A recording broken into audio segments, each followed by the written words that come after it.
Hey, it's Nathan. Before we start, I want you to sit with one ugly little fact about small towns. A man who owns the mill, the bank, and the sheriff doesn't have to break the law. He is the law, and everybody around him quietly agrees to forget the difference.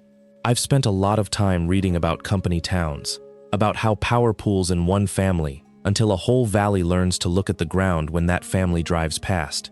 And I've learned that the most dangerous thing you can do to people like that isn't to threaten them, it's to be patient. It's to be a man who has spent 20 years learning exactly how systems fail, and then to point that knowledge at everything they built. This story is about a soldier named Bo Sutter, and about the phone call that reached him 9,000 miles from home, and about what a Green Beret does when a corrupt family breaks his little girl and laughs about it into a voicemail. It's about the difference between wanting someone dead and doing something far worse to them. I want you to notice, as we go, how he never once loses his temper. That patience is the whole story. Stay with me to the end. There's a lesson in here about power that I promise you'll carry around for a while. Master Sergeant Bo Sutter was standing in a plywood operations hut in eastern Syria, 3 days from the end of a 9-month rotation, when the satellite phone lit up with a number he didn't know. He almost let it ring out. Team sergeants learn to be suspicious of unfamiliar numbers. Nothing good ever comes through them at 2 in the morning local time. But something in him, the part of a father that never fully deploys, reached over and answered. The voice on the other end was small and wet and 9 years old. Daddy, just that. Then the sound of a child trying to breathe around pain. Daddy, it's Birdie. I'm in the hospital. Bo sat down slowly on an ammo crate. He kept his voice level, the way you keep your voice level when a young soldier is bleeding and you don't want him to see fear on your face. Hey Bird, I'm right here. Tell me what happened. What she told him, in pieces, over 90 seconds that aged him 10 years, was this. Her uncles Ronnie and Dwight had come to the house drunk. She'd spilled a soda on Dwight's boots, and the 2 grown men had taken a tire iron off the porch and beaten a 9-year-old girl in the front yard, while her mother watched from the window and did nothing. They took turns, Daddy, Birdie whispered, and that phrase would live behind Bo's eyes for the rest of his life. One would get tired, and the other one would go. 14 bones. That was the number the surgeon used the next morning when Bo finally reached the hospital in Farron Hollow. 14 fractures across both forearms, 3 ribs, the left femur, and 2 fingers on the hand she'd raised to cover her face. Dr. Miriam Yoon had the flat, careful tone of a pediatric orthopedic surgeon who had learned to say unspeakable things without her voice cracking. She told Bo his daughter would walk again. She did not tell him she would sleep again, because that wasn't a thing a surgeon could promise. Bo Sutter was, on paper, an ordinary senior non-commissioned officer. In reality, he was the team sergeant of a Special Forces operational detachment, a Green Beret, which meant 20 years of learning how to walk into the worst places on Earth, understand exactly how they were held together, and take them apart.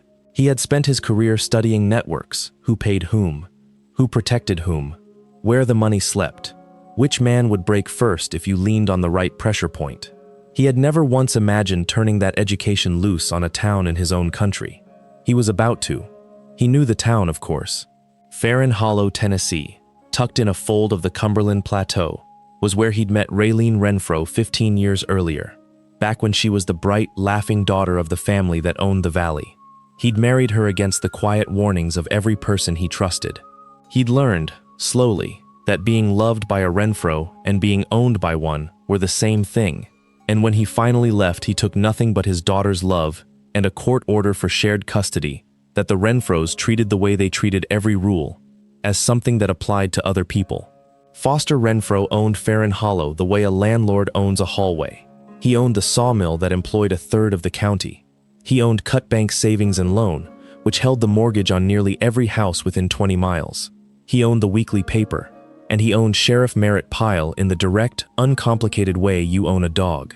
His wife Odessa ran the family the way a queen runs a court, and their 2 sons, Ronnie and Dwight, had never in their lives faced a consequence, because in Farron Hollow, consequences were something Foster Renfro handed out, not something that happened to his blood. Bo flew home on emergency leave and sat by his daughter's bed for 4 days, holding her unbroken fingers, saying almost nothing. Nurses would later remember him as the calmest father they'd ever seen, and they would be exactly wrong about what that calm meant. On the fourth day, his phone rang. It was Odessa Renfro, and she was laughing. "I heard you're back, soldier." Her voice had the lazy cruelty of a woman who has never once been afraid. "I want you to understand something. Since you've always been slow, my boys are protected. My husband owns this town. The courts, the sheriff, the land you're standing on. There is no version of this where you win. Take your little girl and go be sad somewhere else, and be grateful we're letting you." A pause, and then the part she'd called to say, "Ronnie says when you settle down enough to come around, he'll finish what he started.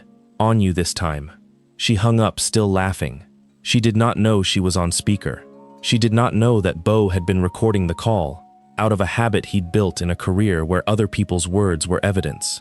And she could not have imagined that the quiet man listening on the other end had just been handed, in her own arrogant voice, the first thread of the rope he would use to hang everything her family had ever built. Bo did not raise his voice. He did not drive to the Renfro compound with a rifle, which was what Ronnie and Dwight were half hoping for, because a dead or arrested father was a solved problem.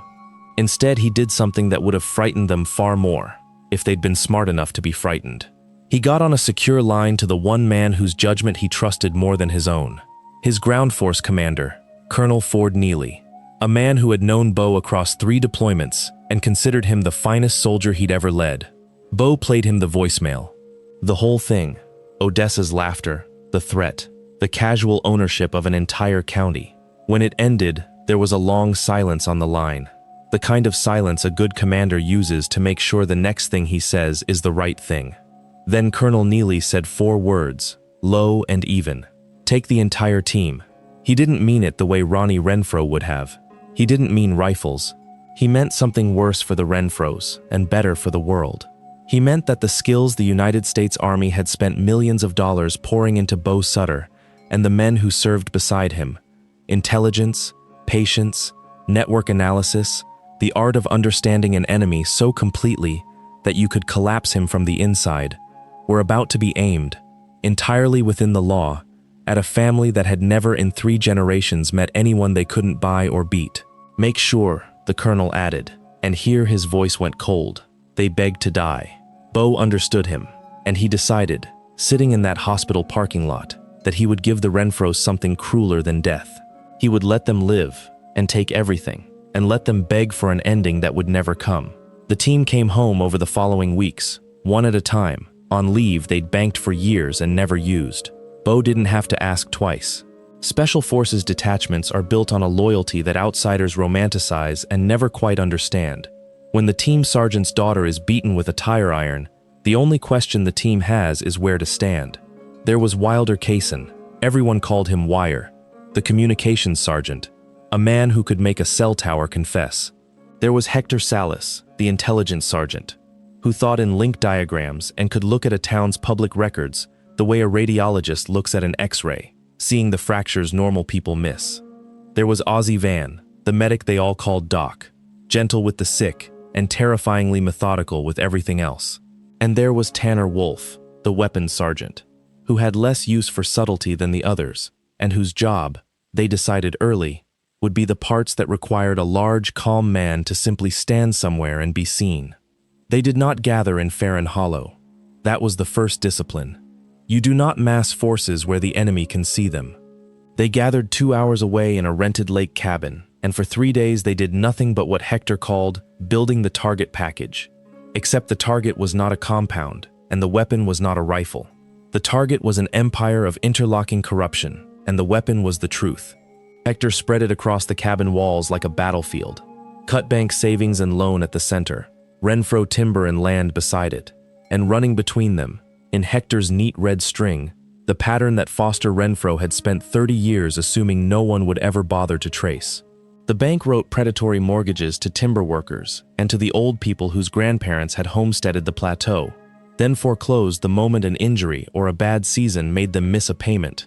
Injuries that happened constantly at a mill Foster ran without safety spending because Sheriff Pyle never wrote it up.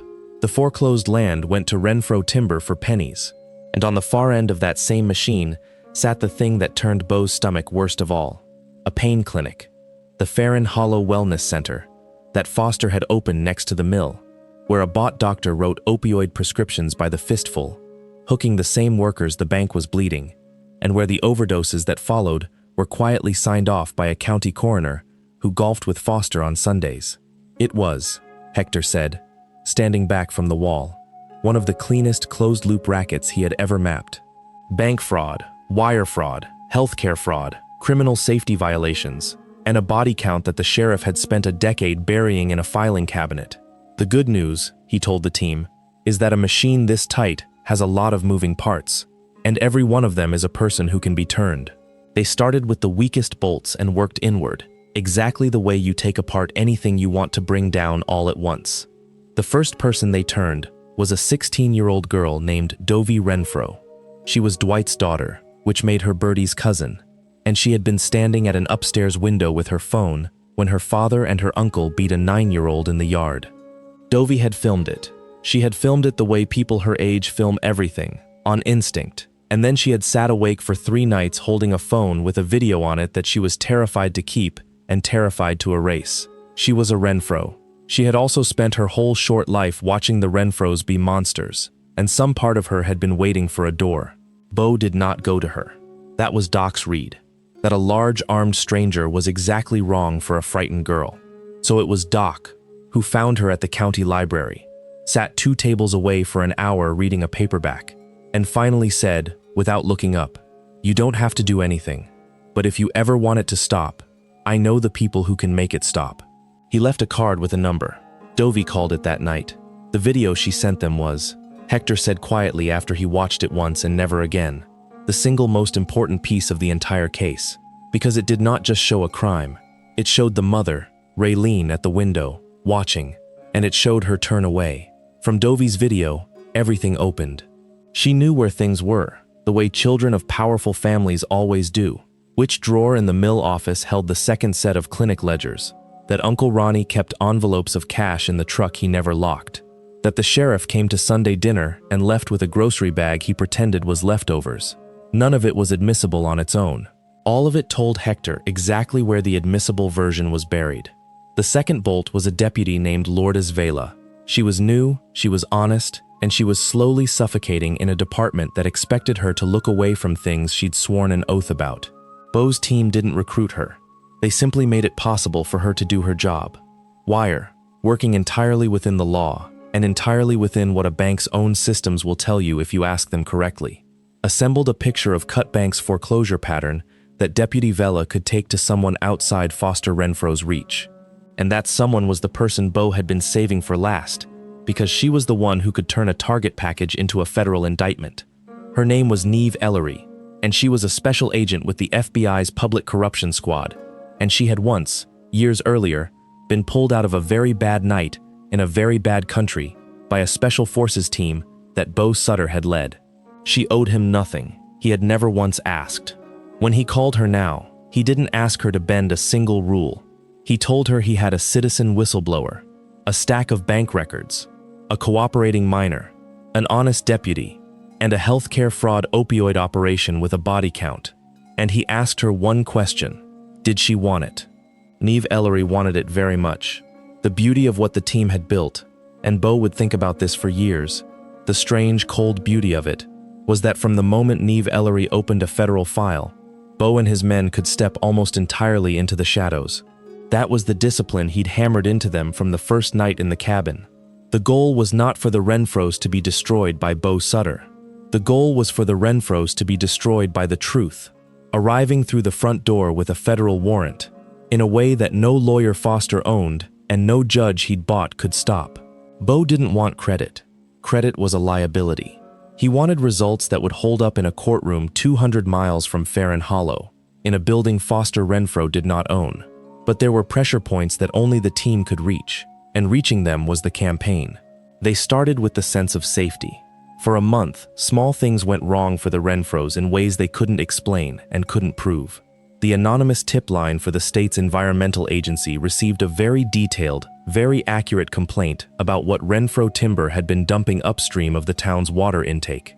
An OSHA inspector arrived at the mill on a Tuesday, unannounced, holding a specific list of the exact safety violations Sheriff Pyle had spent a decade not writing up. The state medical board opened a quiet inquiry into the prescribing patterns at the wellness center. None of it was illegal. All of it was simply the truth, arriving at the addresses of people whose entire job was to act on the truth, from a source they could not trace back to a soldier. Foster Renfro reacted the way powerful men always react to the first tremor. He assumed it was a rival, and he spent 3 furious weeks and a great deal of money looking in every direction except the right one. He never once suspected the quiet ex-son-in-law he'd dismissed as beneath his notice, because arrogance is a kind of blindness, and the Renfros had been blind for 3 generations. Meanwhile, Beau attacked the one thing the Renfros thought they held completely: the custody of his daughter. Here he did not use the shadows. Here he stood in the full light of the law, because he wanted Birdie's return to be so clean that no one could ever call it a kidnapping or a soldier's rage. His attorney was a sharp, unshakable woman named Vera Loomis, who specialized in the places where family law and federal power overlap, and who took one look at Dr. Yoon's 14-fracture surgical report and the words non-accidental trauma, and understood that she had been handed a case that even a Renfro-owned county court could not fully bury. They could delay it, though. Judge Prentice Gore, who had been on Foster's payroll in the soft, plausible way of a man who receives campaign donations and legal work referrals, granted the Renfros continuance after continuance, keeping Birdie's custody frozen while the family looked for a way to spin a tire iron into an accident. And this was the moment the whole campaign nearly came apart, because Ronnie and Dwight, feeling the ground shift under them without understanding why, decided to solve the problem the only way they knew how. They came for Beau. They came at night, to the small rented house where he was staying. 2 big men who had spent their lives being the biggest men in every room they entered. What they had failed to consider, what men like them never consider, was that the biggest man in the room in Farron Hollow was, on the entire earth, one of the smallest and slowest and least dangerous men Beau Sutter had ever stood across from. Tanner Wolfe was sitting in the dark of Beau's front room when they broke the door, because the team had known this was coming, had in fact been counting on it, and Doc was filming from the stairwell, and Deputy Lourdes Vela was parked at the end of the street on a call she had every legal right to make. It was over in 9 seconds and nobody died. Ronnie and Dwight Renfro, who had beaten a 9-year-old girl with a tire iron and bragged about it, were introduced with great efficiency and no particular malice to the floor of a house they had broken into, and they were still lying there, zip-tied and bewildered, when Deputy Vela walked in and arrested them for aggravated burglary and attempted assault, on video, in a way that not even Sheriff Pyle could make disappear.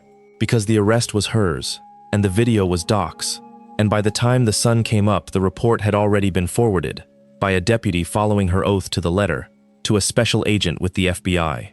Foster Renfro spent a fortune getting his sons out on bail, and in doing so he did exactly what Hector had predicted a cornered man would do. He moved money, fast and sloppy, through the same bank the FBI was already reading.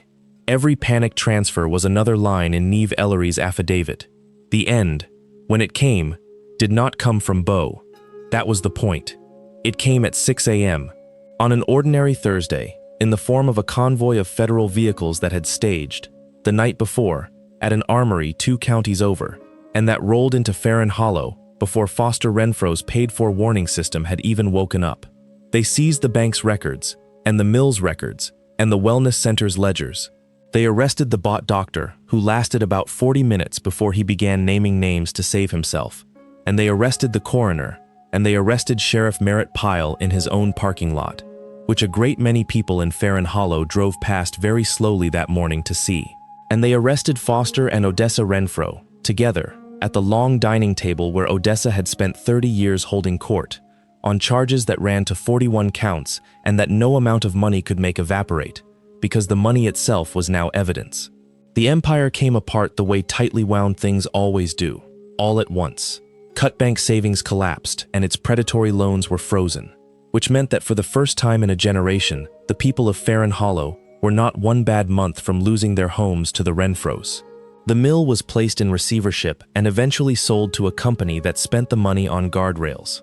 The wellness center was shuttered, and its patient records became the backbone of a wrongful death case brought by the families of the people who had overdosed on Foster Renfro's business model. Ronnie and Dwight, already charged with breaking into Beau's home, were now looking at their assault on Birdie in a courtroom that had Dovey's video and Dr. Yoon's report, and a mother who, and this was the twist even Bo hadn't seen coming, got on the stand and told the truth. Because Raylene Renfro, watching the family that had defined her entire life turn to ash, made the single decision of her life that Bo would ever respect. Facing her own charges for failing to protect her child, offered a deal, she took it. And she took it by testifying, in full, against her brothers and her parents, describing the beating she had watched through the window and the culture of casual violence she had grown up inside. It did not make her a good mother. It did not give Bo back the years, or give Birdie back her uninterrupted sleep. But it broke the last wall, and it meant that when the custody case finally reached a real judge, Judge Gore having by then resigned in disgrace and lawyered up on his own account, there was nothing left to fight about at all. Bo Sutter got full custody of his daughter on a bright cold morning in a courthouse 200 miles from Farron Hollow, in a building the Renfros had never owned and now never would. He carried Birdie out of that courthouse on his back because her leg was still healing, and she was laughing, and it was the first time he had heard her laugh since the phone call in the plywood hut. The Renfros, in the end, got exactly what Colonel Neely had ordered and exactly what Bo had chosen to give them instead of death. Foster went to federal prison an old man and will die there, having watched everything he built be cataloged as evidence and sold to strangers. Odessa, who had laughed into a voicemail about owning a town, lives now in a small apartment in a place where no one knows her name and no one is afraid of her, which for a woman like Odessa is its own kind of grave. Ronnie and Dwight are in a state prison where the story of what they did to a 9-year-old girl arrived before they did, and where the protection of the Renfro name is worth precisely nothing, and where they have a great deal of time to understand that the quiet man they threatened over the phone had been, the entire time, the most patient enemy they would ever have. They begged not to die. Bo had made sure of that. They begged for it all to stop, and it did not stop, because the truth, once it is finally moving, does not take orders from anyone. Bo never fired a shot. He never broke a law. He simply came home and understood the machine and turned it off. It's Nathan again. I've told a lot of these stories, and this is the one I most want you to remember correctly. So let me be clear about what actually happened here. Bo Sutter did not win because he was strong, though he was. He won because he understood something the Renfros never did. That power built on fear is the most fragile power there is. It looks like a fortress, and it's really a house of cards, held up by everyone's agreement to be afraid. The moment one 16-year-old girl decided not to be afraid, and one honest deputy decided not to look away, the whole thing was already falling. Bo didn't knock it down. He just stopped holding it up and showed everyone else they could stop too. And I want you to notice what he did with the rage, because he had every right to it. I don't know a father alive who wouldn't have wanted to drive to that compound and end it with his hands. The colonel practically gave him permission, but Bo understood that the violent version was the version the Renfros could survive, legally and spiritually. A grieving father with a gun is a story they'd heard, a story they could win. A patient man with the truth was something they had no defense against at all. The hardest, most disciplined thing he ever did was refuse the satisfaction of the fast ending in order to guarantee the total one. So here's the takeaway I'll leave you with.